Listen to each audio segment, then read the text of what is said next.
This is StayLit Love here, and I'm here to bring you a lituation as above, so below for the astrology forecast this month, February 2019. So, February, we start off with a new moon on the 4th in the sign of Aquarius. Aquarius is a very innovative, future oriented sign that is really about progressiveness and pretty much being your authentic self. It's an air sign. It has to do with the mentality of things, the higher mind, and kind of a genius energy. So, activating the new moon energy for this month, we're looking at a lot of things moving forward, the future. And how better is that considering that, this is the beginning of the year. People are still setting in their New Year's resolutions. I like to call them more of intentions. Especially for the new moon, it's perfect to really set your intention. So this would be a really great time to have a ritual where you're setting your intentions about what is it that you are projecting in the future. We also have some planet aligning as well, which is Jupiter, which is a really benefactor planet. It's one of my favorite planets. It's the largest planet in the solar system. And Jupiter is a fire sign. Its rule is fire energy. It's ruled by Sagittarius. Well, it rules over Sagittarius. And so when you have an air and a fire sign, they're very complementary. So this is a sextile. The meeting of these two planets, considering that I believe this new moon is at 15 degrees Aquarius, and right now Jupiter is at 18 degrees. So we have a 3-degree orb. So this connection is really harmonious, and it's pretty much giving all of us the opportunity to have faith in the future. Like, we're feeling like this optimistic, faithful, having faith in your future. Past January, it's been a lot of Capricornian energy, and we still have a little bit of Capricorn energy here this month lingering. But with this new moon, it's just bringing like this lightness to the energy, to our emotions, to our instinctual awareness, which is how we feel. So with that said, we're looking to it's really good to project your emotions where it's optimism, where you're feeling faithful, where you're feeling joyful, jovial about your future. So be sure to do your rituals this month. I would say a great technique is to do some visualization about your future that you're projecting. Meditation is always good. Writing down, like write a note to your future self. That would be really good. And make sure you include your emotions and how do you feel. And go big. Go all the way big, because we have Jupiter really giving you all the goodies for what you want to set forth and intend for the future. So what we have next is that February 4th, we also have Venus entering Capricorn. So Venus entering Capricorn is really an interesting energy. And so with this energy, we have with this energy, it's like a really classic defining of what we value. We're valuing more traditional things. We're valuing commitments. Venus rules our relationship. Venus also rules women. Venus also rules money as well. So right now, with Venus going to Capricorn, and this pretty much lasts for about a month, I would say for this throughout the whole month, you want to really value things that will last. Valuing things that will last will bring you everything that you find to be a committed effort. This is giving you lasting value when you think of Venus in Capricorn. I would say Venus also rules fashion, so really classic looks is really important. Like the classic look that will transcend any trends is really good in beauty, like hence the red lip. The red lip is always in fashion, is always something that's trendy from the 20s, 30s, the 40s, 50s, and so forth. Another thing, I would say being a little conservative with your money will be really good. Consider going maybe thrifting where you're getting old items or antique shopping if you want to buy yourself something, because Venusian energy is all about, feeling good and buying great things and possessing and having the best of the best. So when you're shopping and you're going out, say you're buying stuff for your home, it'd probably be a good idea for you to go to like a antique shop. You'll probably find something really quite valuable.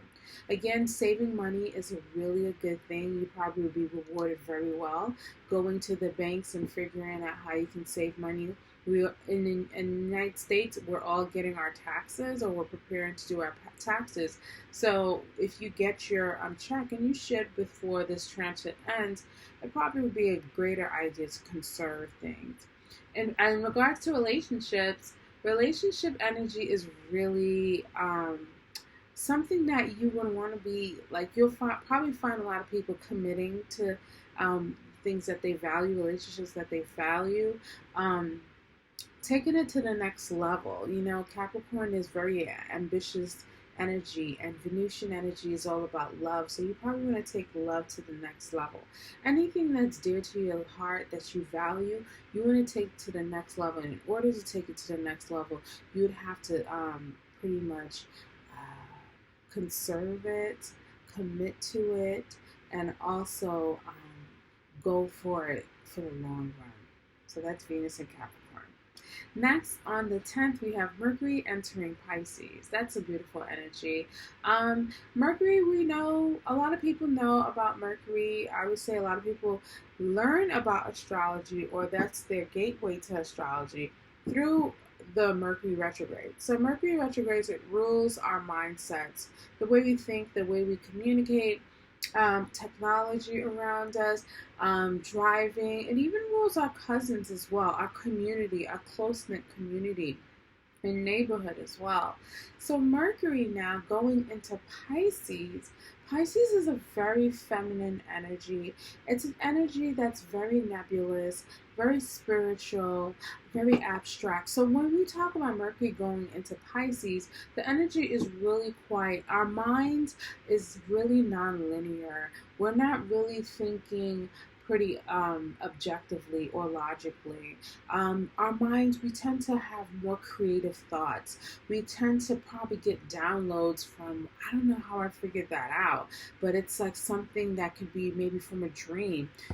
Pisces also rules the dream world as well. So you might also find that, when you wake up in the morning, you just have this wild creative idea about doing things. So I would suggest throughout this transit, it'd be a good idea to kind of have like a pen and pad, a notebook right next to your bed and your nightstand. So when you wake up, you probably would have some pretty profound dreams that will give you some great ideas as well. Another thing, like artistry must be really big. If you're an artist, this is a great time to create.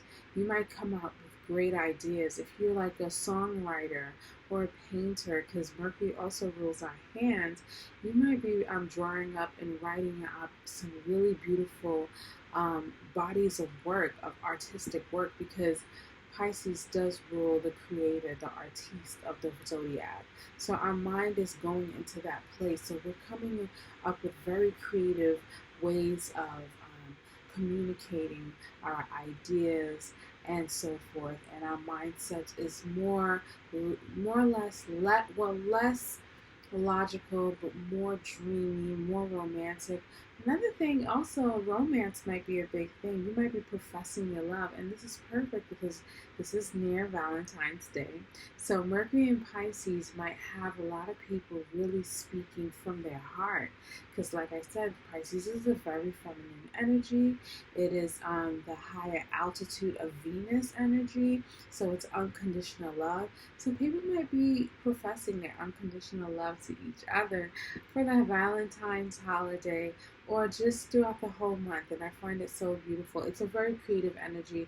And also, I would use this energy to meditate as well, because Pisces also rules our spiritual nature, and meditation also has to do with the mind. And so because the mind won't be so busy with so many things, it would be kind of on a flowy energy, meditating and pretty much releasing all that logical, all that, frantic energy and stuff that it was when it was in Aquarius. When Mercury is in Aquarius, we probably had so many ideas, just like so many genius things, and probably felt restless. Now the mind gets to relax, and so you take this time to pretty much have a meditative session, really release all your thoughts, drop your energy down to your heart, and listen. And it might be, you'll be surprised at what you'll hear. So the next day, the next transit we have is when Mars enters Taurus on the 18th of February. So Mars entering Taurus, this is kind of giving us another slowdown, a calm, because when Mars was in Aries, it was at home, and it was just like that push energy. And we probably really needed that. So, at the start of the year, with the intent of getting everything done, starting the year off right, having the courage and the energy. Now, when Mars is going into Taurus, it's like, okay, I did a lot.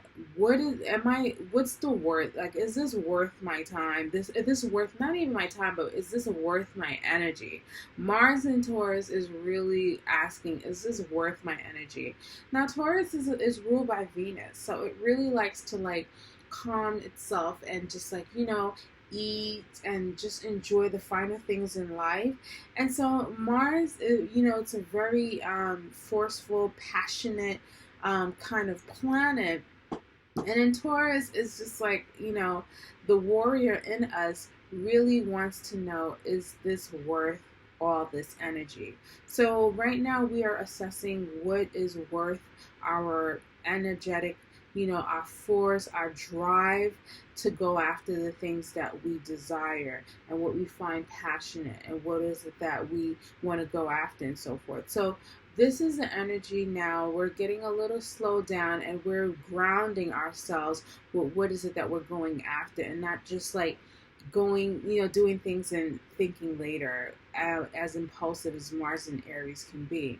So Mars and Taurus is really, grounding our energetic vibrations when it comes to what is it that we want to go after, our energy, our passions. It's really more sensual, where we're more feeling our bodies. This will be a good time for a good massage, I would say, but it will also be a good time to kind of assess your finances, because Taurus does rule money. Like I told you, it's ruled by Venus. So maybe you want to take the time, again, another theme about finances. When in the States, we get our taxes, you probably want to assess and probably, put your energy towards that, and just check out what is it that you want to allocate money for certain things, what is worth your time. Taurus energy is about, self-worth. So, you have to preserve your energy, and that's all about self-care when it comes to, the energy that you put out there. So you need to really take accountability and be reliable, and easy does it. This is slow and steady energy. This is the slow and steady wins the race. So take your time towards what is it that you're going after, what is it that you're passionate about, and so forth, and always ask yourself, is this worth my energy? So next we also have on the 18th, Chiron entering Aries. Now, most astrologers don't really talk about Chiron. Chiron is a really interesting planetoid, asteroid. We're still trying to figure out what it is, but pretty much it's in between Saturn and Uranus. And so it has a really heavy energy, which is the wound, and the freeing aspect is when we heal, which is close to Uranus. Now, this transit takes about 8 years. And Chiron has been in Aries before, last year in 2018, but went retrograde back into Pisces, and now it's going back into Aries, where it's going to stay for the next 8 years. Chiron in Aries. Well, let's talk about Chiron in Pisces. Chiron in Pisces, if you have noticed, I seen that Chiron in Pisces was really healing the feminine energy. Because Pisces, again, like I mentioned before, is a very feminine sign. It's really one that, we would see throughout this transit that self-care and self-love is something that was just a constant thing. And that's because from the last 4 years of the transit, that's when we were healing ourselves, the feminine energy. And that goes for men and women, because we all have feminine and masculine energies. And that has to do with our emotions, our self-worth, what we value, right? So those things is like something that we had to really look into our emotional well-being, right? And see, how are you valuing yourself? How is it through self-care? Are you empowering yourself? I mean, there has been so many initiatives to help women, to push women to be more empowered, to feel good, because women in this society is usually, putting all the energy outwards to everyone, caring for their families, and and we doing our work and stuff, and we have our children, and sometimes we're the last people that we take care of. And so then we have to kind of empower ourselves, and that's that feminine energy, regarding all people, all of us, because we are so outside driven, like, work driven, and don't really take care of the emotional well-being.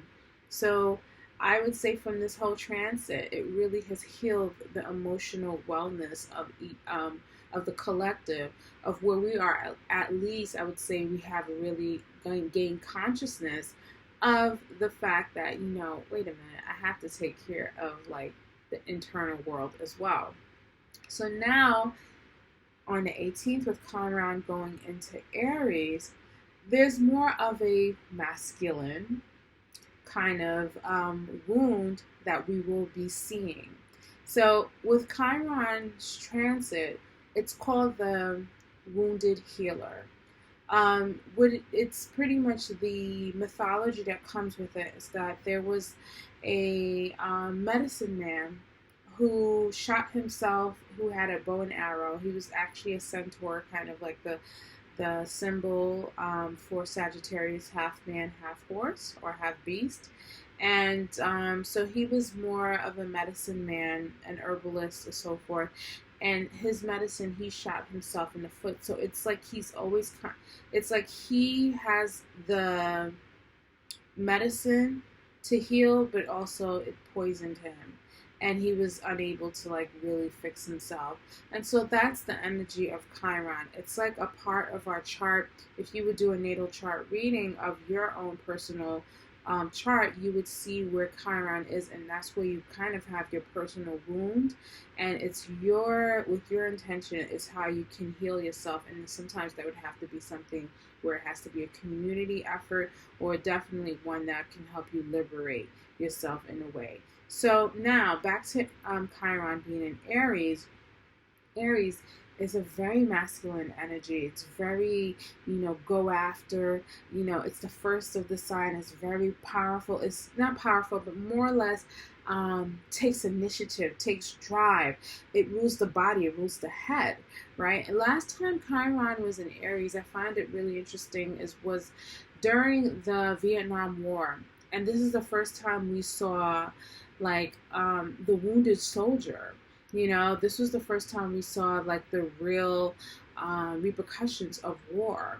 We saw our men coming back, and they were wounded. And Mars and Aries energy is usually known as the warrior, as the soldier. So we were seeing the wounds of that. But at this right now with this transit, I think we're seeing how the masculine energy needs to heal. And I think with last year, with the Me Too movement, we've noticed how men of power have taken advantage of, their status with, all the allegations and the rape and everything that was going on throughout the whole Me Too movement. And we're all looking like, wait a minute, this isn't right, and this is something that's been going on right now. So I think that's the beginning of seeing the wounding of the masculine energy. We also have another buzzword that's going on, which is toxic masculinity.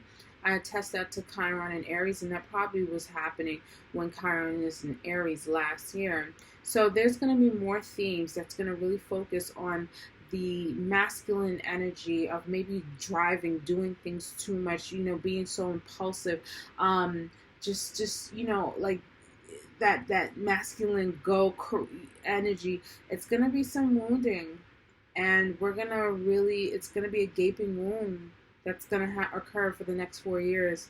And I would have to say within 4 years after that, that's when we're going to start healing that energy. So how will you start healing your masculine energy? We'll look to your chart where Chiron is. And when I go through each sign, I will tell you where this wound will be occurring, and so you can get a head start and have a real awareness of how you can begin your healing process.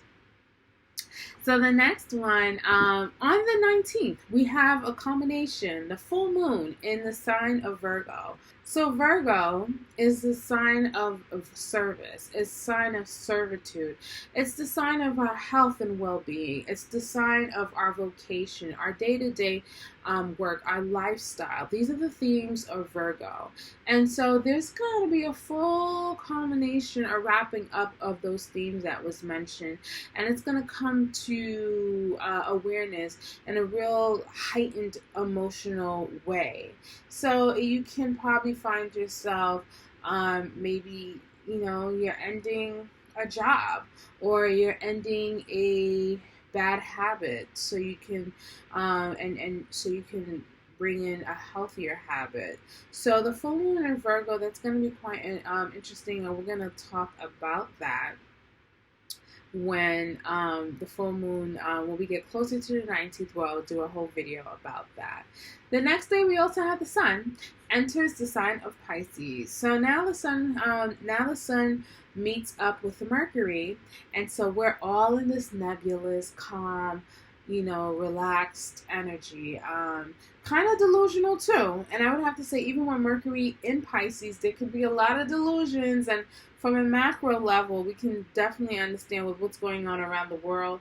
And I must also say, Mercury in Pisces really gives me that media situation. So there could be a lot of deception in the media as well, because Pisces energy can really dissolve the truth, and no one knows what's going on and stuff. And that's kind of been the theme with news on a macro level of what's going on.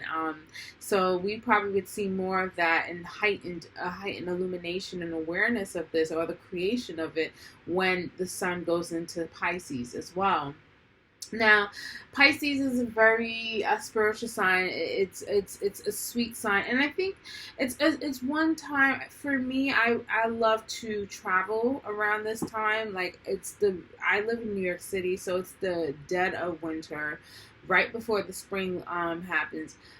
Fares are really cheap and stuff wherever you want to go around the world, and so when you are doing with the sun in Pisces, it's like such a good time to retreat, because it's right before the new beginning, when Aries season begins, where pretty much this is when spring starts and things starts to blossom. So this is the end of the winter. This is the ending of the cycle, the zodiac cycle, and so forth. And it's a time to relax. It's a time to rest. It's a time to rejuvenate yourself. It's a time to heal. It's a time to love. It's a time to create. You might want to you might probably have cabin fever, so you're probably inside a lot, and you just want to create something that you can launch the next season. So look out for the sun in Pisces, where you'll feel this creative, nebulous, relaxed energy.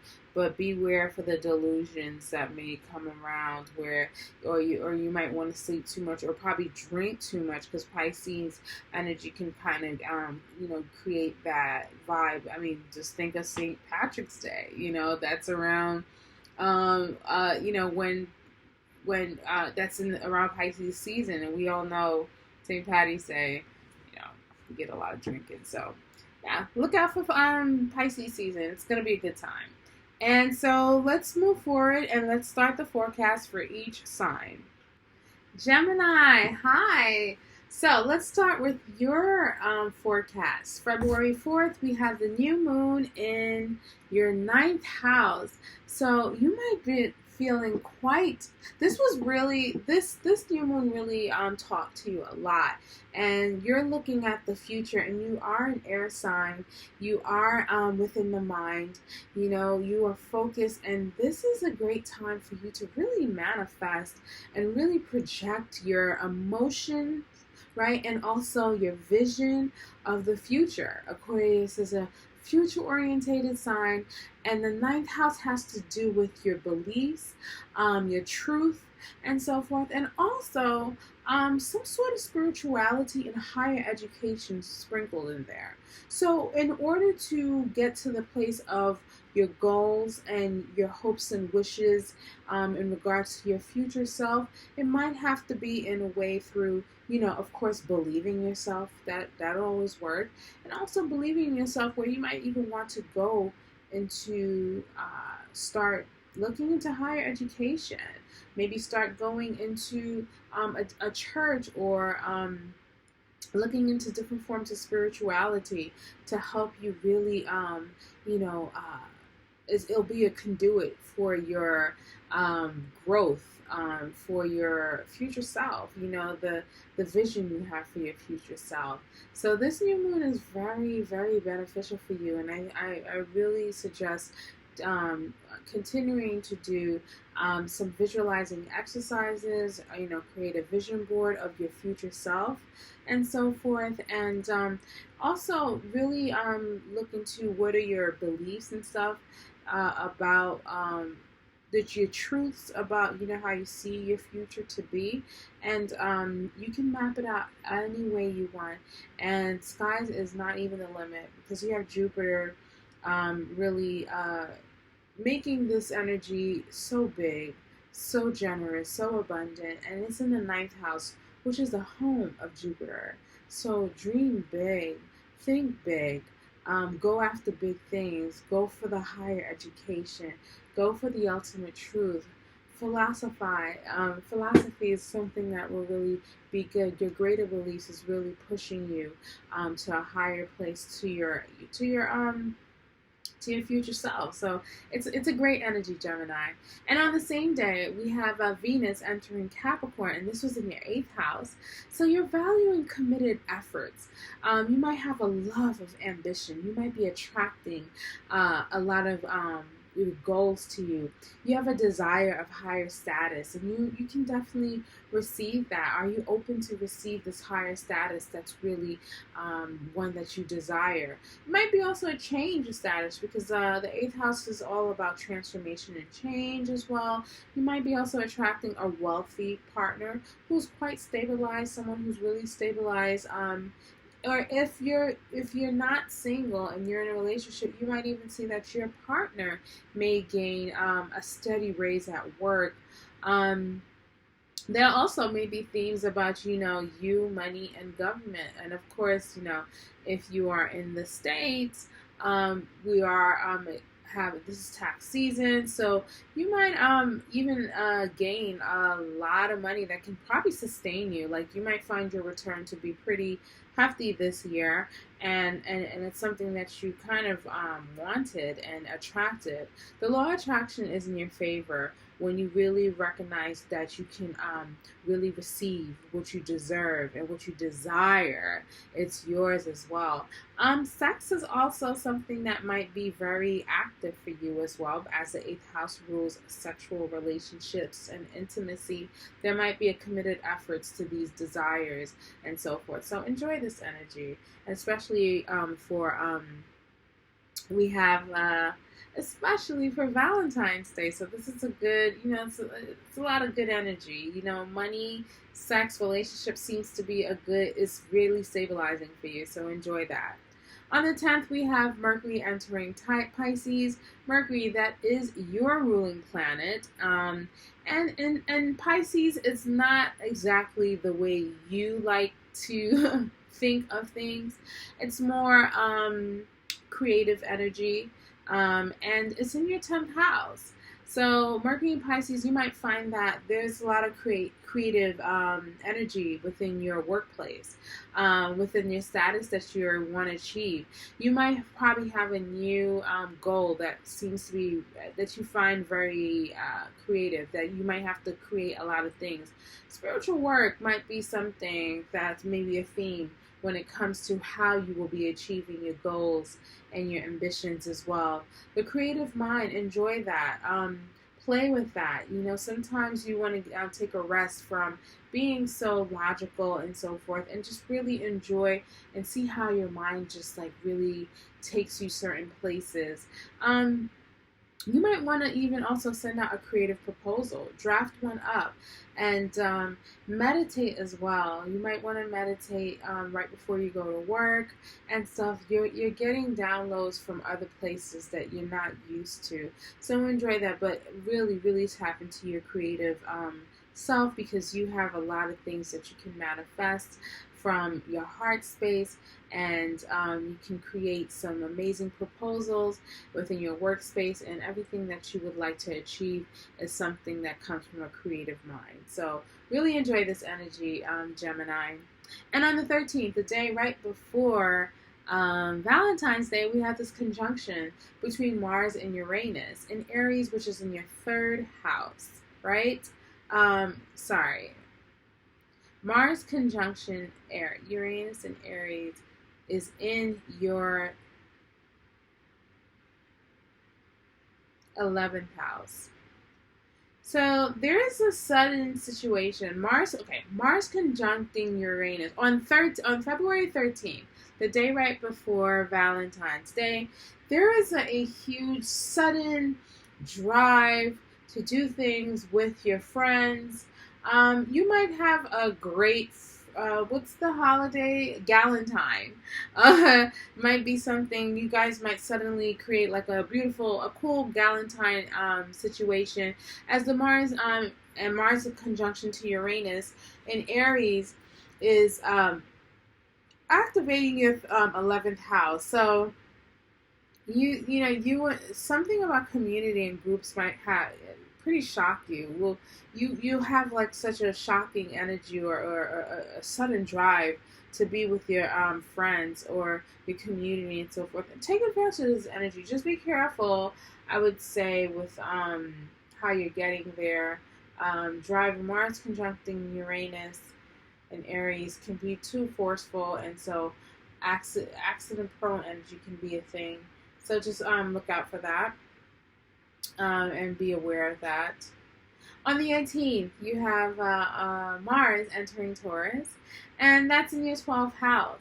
So when Mars enters Taurus around this time, this happens every year. You might be feeling a little more drowsier than usual. Your energy and vitality is not as high, as the 12th house rules sleep.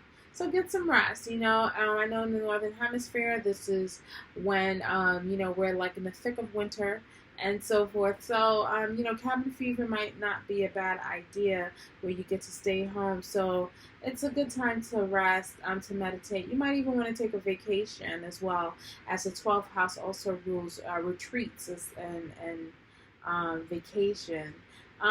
While you're home, why not visualize what is your future? Continue activating that new moon energy from the beginning of the month, and exercise on, create your vision boards and stuff.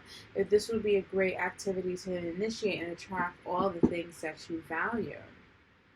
On the same day, we also have Chiron now entering Aries, and this is within your 11th house.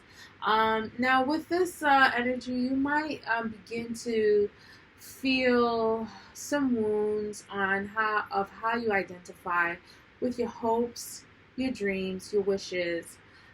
You might even find throughout this transit some wounding about your community, your tribe, and friendships, and how you identify with these themes. Now, Chiron in Aries is something that's going to last for 8 to 9 years. So this is not something that you'll be feeling that same day exactly. But it's good to know, and I feel like when you have the awareness about your wounds, it can really help you heal just as fast once you realize what the wound is, right? So, yeah, there's going to be some themes regarding your hopes, wishes, how you identify with your dreams and your wishes, things that's you want, and your community as well, and friendship. Friends might be, some a place where you might find some wounding, but and it's the way you identify with it because it's Aries. But your awareness of this can really help you heal really quickly, or maybe it's a friend that's going to help you heal very quickly. So really be aware of that. Have a keen eye for your community and the healing that may take place, the wounding and then the healing, and you can really go to a fast track into the healing part of this transit. On that same day, there's also Venus-Saturn conjunction in Capricorn, and this is your 8th house again. So there's going to be an intensified sexual thing going on. And intimacy might be a great theme around that date, 3 days plus or minus. It's going to be a really committed value, committed effort, something that you want, something that you desire is going to solidify in a way, and it's going to be quite intense. It might be even something that's going to transform you, but you're certainly sustaining your values and desires. So enjoy that, Gemini. Next, on the 20th, you have the Sun entering Pisces in the 10th house. And so this is all about, a real illumination of everything that was going on at the beginning of the month when Mercury went into Pisces. You've been thinking about it, and now it's time to really create, like really, really, really create. And so creative projects and career aspirations will definitely be illuminated throughout this whole Pisces season. Your vocations, you might find yourself, your job might be so much more creative. Creative status and so forth, and creative achievements is definitely something that you can attain throughout this whole season. So go for it. All the things that you had in your mindset when Mercury was in Pisces earlier this month, it's time to create. And then lastly, on the 22nd, you have Mercury conjuncting Neptune in Pisces. And again, this is within your 10th house.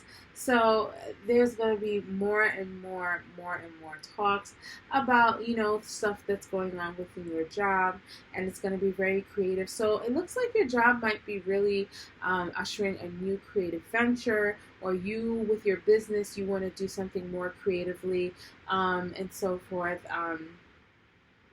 The creative process, creative status, creative energy, just create. It's a very creative energy for you when it comes to work. So, creative writing, all these things, creative processing, connecting with others, and all of these things that can really help you level up has to come from a creative space. So really activate that energy. You already have been activating it with your mind, and on the 22nd, it's just like a real combustion of this energy. So look out on the 22nd, 2 days before or after, maybe the proposal that you sent earlier the month when Mercury went into Pisces, you might be really solidifying something where you're achieving your goals and you're reaching the status that you like within your career and just your overall status in life. So this is a great month for you. Make the best of it, Gemini. And if you enjoy this forecast and you want a personal reading, I have that. You can go to StayLitLove.com. I love connecting with everyone when I'm doing my readings. We have such a good time. It's great to have an illumination.